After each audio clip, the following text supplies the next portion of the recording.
a strategist, but Lord Ulfric listens to my counsel all the same. So I notice you've been here while I've been speaking with the Jarl. What is it that you do for him? For Ulfric? Well, nothing official. Known him for years. He seems to value my thoughts, and I'm grateful for that. I don't really have a mind for war, and I think he likes having an untrained opinion from time to time. That actually sounds quite reasonable. That's a wise thing for Ulfric to do. To take into account not only the opinions of his generals, but also of his more everyday citizens. What can you tell me about Windhelm? Grew up here, cold as at Mora, but that just grows the beard sticker. Lots of history in these walls. We're trying to make some more. It's a lucky time to be alive. Well, it was good to meet you. Travel safely. It's dangerous out there. Though I'm not sure I entirely agree with him about it being a lucky time to be alive. Not with all this conflict that's going on. Well, I suppose, since I am here, I should make that delivery to the court wizard. I'm not sure where to look, though. Excuse me. Do you know where I could find the court wizard? Ah, thank you. Through here. Upstairs.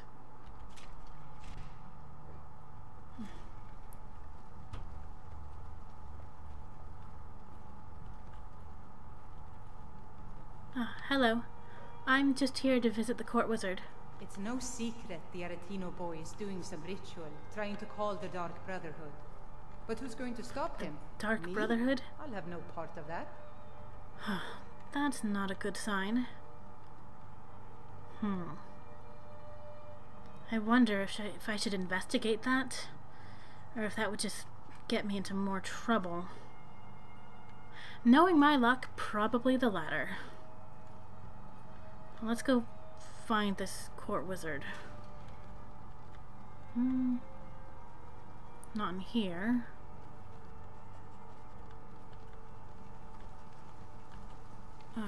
Not here either.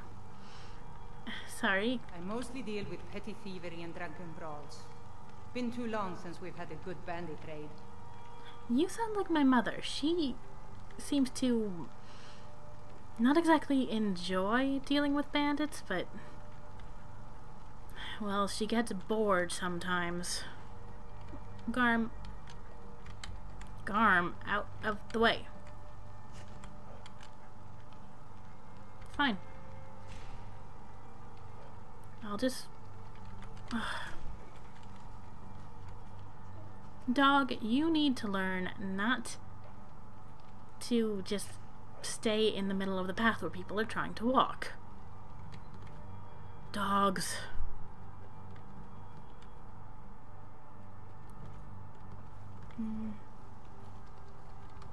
Is this where the guards stay, maybe? Perhaps. Humming. Yes, this looks promising. Ah. Excuse me? My cousin's out fighting dragons, and what do I get? Guard duty. Believe me, guard duty is better than having to fight dragons.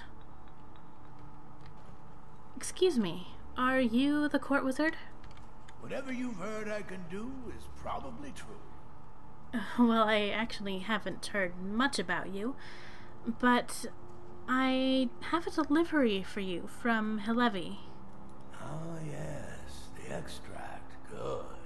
Poisonous, of course, but it has its uses. I suppose you want something for your trouble? Here. Whoa, thank you. All that just for making a delivery? You know, maybe I really should become a courier. So you're the court wizard. Does Ulfric have much of a need for magic? No, but then I don't have much need for Ulfric. Really? We both leave well enough alone. So it's more of just the fact that every Jarl needs a court wizard? So what kind of magic do you study? Whatever I don't already know. Oh, that's helpful. Power's the crux of this world. There's always more of it to be had, if you look in the right places. Well, magic is not the sort of power that I have any talent for, so I will leave you to it. Good day. Strength and steel are well and good, but magic is the true power in this world. I don't know about that. If you ask me, words have more power than either magic or steel. Or at least they can.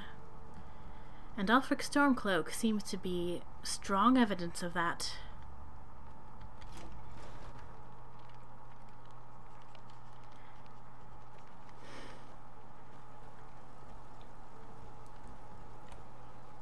Well, we've talked with Ulfric Stormcloak and gotten his side of things. Now I think it's time to go and see if we can find Brunwolf Freewinter again and get his take on it.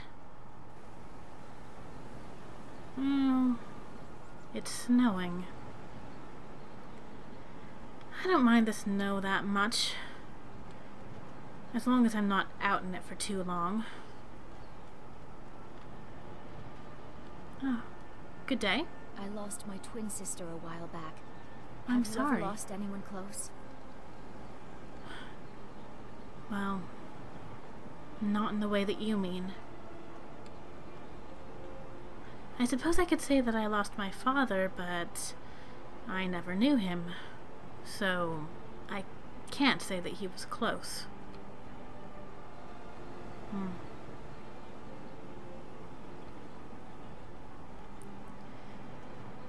So this seems like the part of the city that Brunwolf is likely to live in. I'm just not sure where. No, no one's home here. Tell us.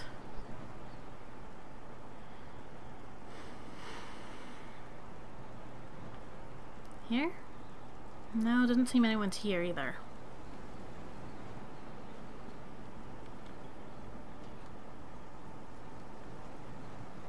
No?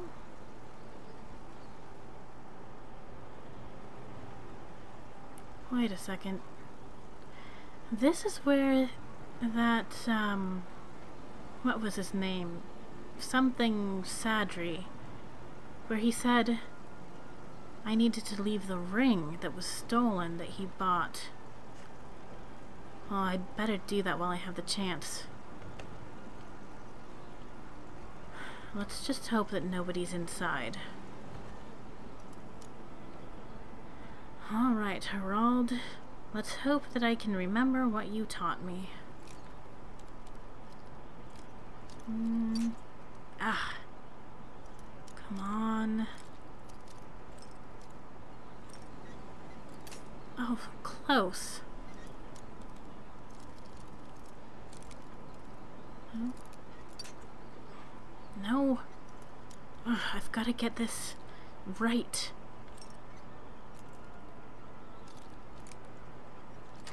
There we go. Okay. Let's see. Sadri said that I should... what was it that he said? I need to put this in Viola's home. I think he suggested finding a dresser or something. Here, this should do. Now where's that ring? Okay.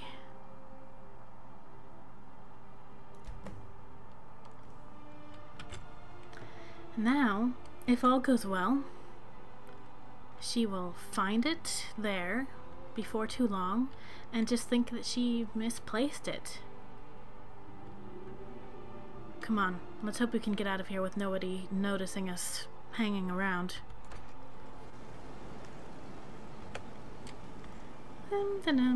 I'm just out for a lovely stroll in the snowy weather. But I didn't find Brunwolf Freewinter's house. Maybe he doesn't have a house here? Come and browse my fine selection. Everything's fresh and delicious. You know, I should take this opportunity to get a little bit better geared up.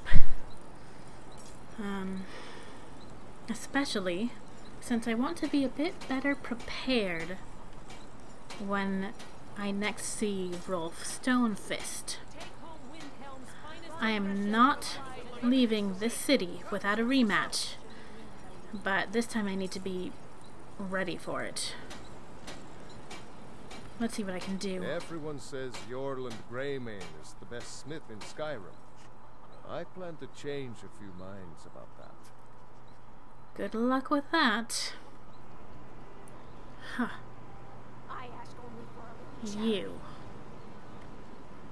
You can expect me to visit you tomorrow.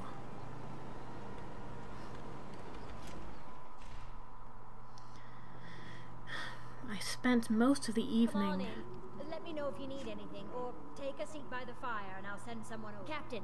Captain! What's that? What is it now, Viola? Did you notice that the snow settles in a different direction near the murder sites? Murder sites? Don't you think all your tramping around there investigating might have something to do with it?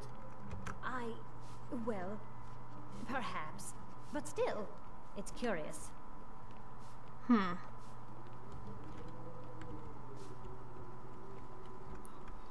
Good evening. The townsfolk call me captain because I used to be a sailor. What kind of captain are you? Well, nothing. At least not anymore. Folk just call me that because of what I used to do.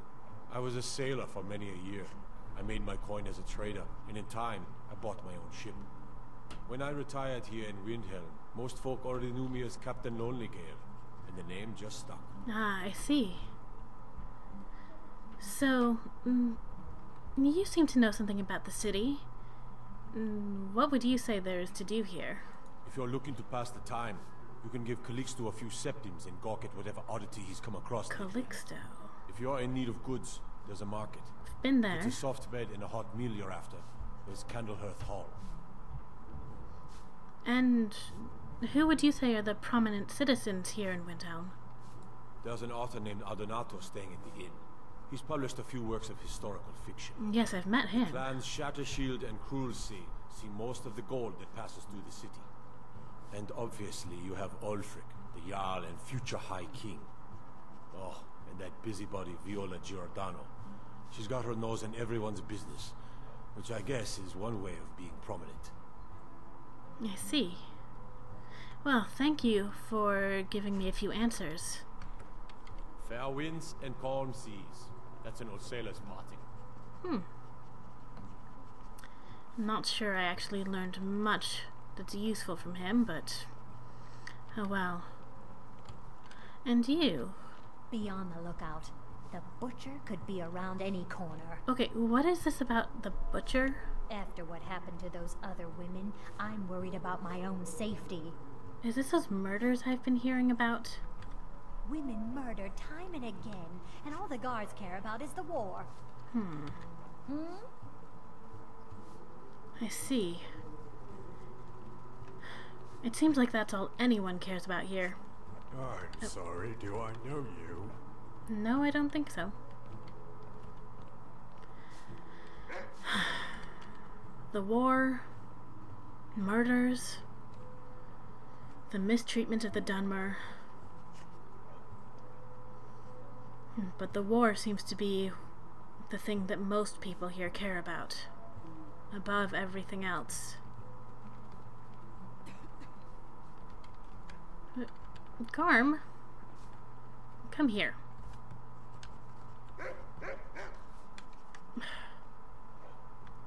You do not want to be messing around on the stairs, dog. It's not safe for you, and it's not safe for the people who are sitting under you. Now it's late. I spent some time at the smith. I made a few new pieces of armor. Some chain armor. And maybe that will give me some protection when I get my rematch with Rolf Stonefist, for one, and of course out on the road. While I was at it, I also made an extension to my tent. It should be a bit more comfortable that way, give me some more coverage from all the snow that this place gets. So, Elda... Got some fresh baked bread and good cheese if you're after a bite to eat. Oh, no thank you. I already ate my dinner while I was in the market. Well, normally I would offer to perform again, but I think tonight I'd better just rent a room. Sure thing. It's yours for a day. Thank you. I'll show you to your room. Right this way. I'll be delivering that book as soon as I can. Just stay away from them and let me do the talking. This is a local favorite and one of the first songs I ever learned. Let me know if there's anything else you need. I think that'll be it, Elda. At least for now. We can do that one. Oh, there once was You a coming, hero Garm? named Ragnar the Red, Come on. riding to Whiterun from old Warwick's stead. Okay, either go out And the braggart did swagger or come in, but don't just stand in the doorway. miles in gold he had made. I think before I go to bed tonight, I'm going to do a little bit of reading. I'd like to take a look at this book that Adonato Liatelli wants me to deliver.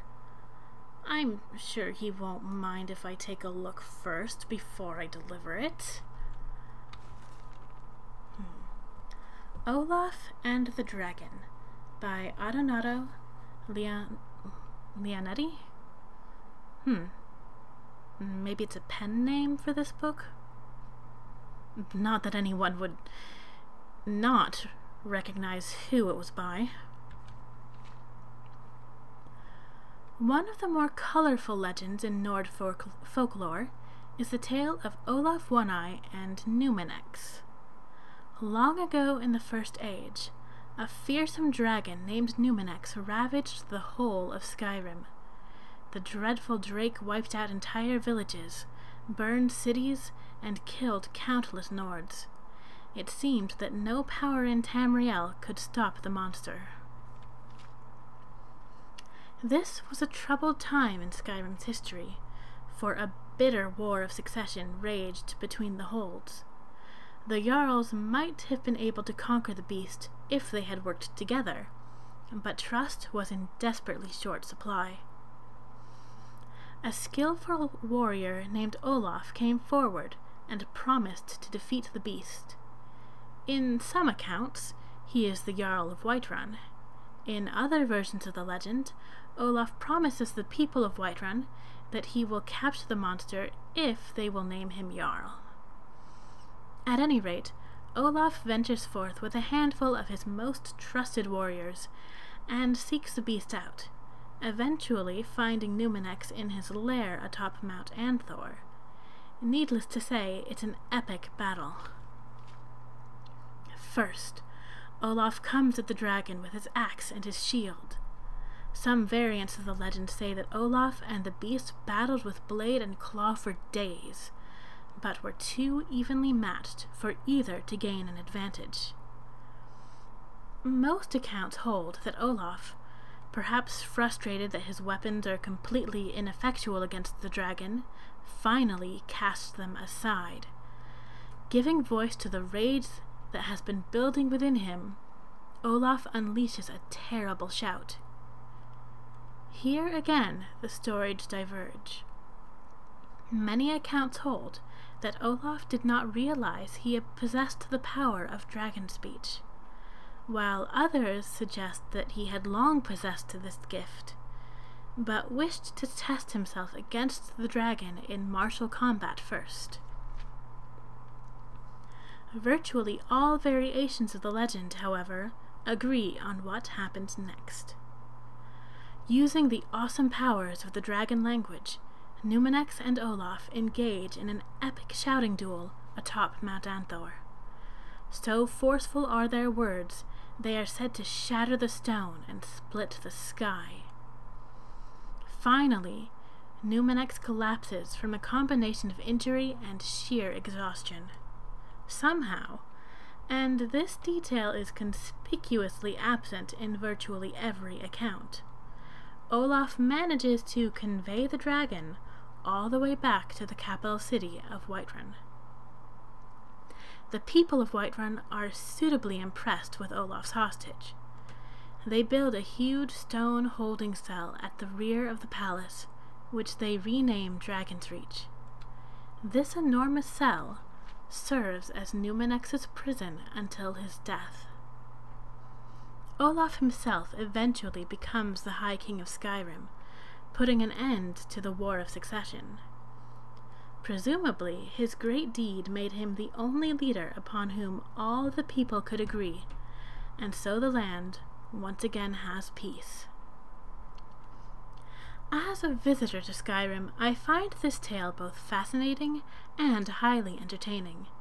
It is one of the most celebrated legends of the Nords, and one can easily understand why. It's a story of surpassing heroism, in which a resourceful and worthy Nord does battle with a truly terrifying adversary and emerges victorious by yelling him into submission. The only way in which this could have been even more of a Nordic tale would be if Olaf beat Numenex in a drinking contest. The legend is not without its doubters, however. The bard Svaknir, who lived during Olaf's reign, wrote and performed an alliterative verse that challenged Olaf's version of events. Enraged, the High King threw the rebellious bard in prison and destroyed all written copies of the verse. How I would love to lay hands on a copy of that verse. I admit I am immensely curious to know what assertions Svaknir made about how Olaf really defeated Numenex. There are a few ancient bard texts that provide one possible answer. These tomes suggest that Numenex was particularly foul-tempered because he was extremely old. In these accounts, the dragon spends his final years terrorizing the countryside, before flying off to the top of Mount Anthor to die in peace. When Olaf finds Numenex, the dragon is too weak to defend himself. Olaf and his men capture the beast without effort, but decide to take advantage of the situation by fabricating a heroic tale. It is worth noting that all of Olaf's warriors, who were said to witness the shout duel, went on to become wealthy leaders during Olaf's reign as High King. However, it is equally likely that Svaknir had some grudge against Olaf, and his scandalous verse was an attempt to damage the High King's reputation. Alas, we will never know. I leave you now, good reader, with this gentle reminder. A good historian must remain impartial and consider all points of view. Time has a way of distorting our record of events, so the closer you can get to the original sources, the better. It's interesting. I have heard many different versions of this tale, but I had never considered, even with all that I know about stories and the way that they become embellished over time, I'd never considered that it might be an outright fabrication. Well, I'm sure I'll never know. And I'm too tired to keep trying to figure it out tonight. Tomorrow, I'm gonna try again to find Brunwolf, and I'm going to get my rematch against Rolf Stonefist.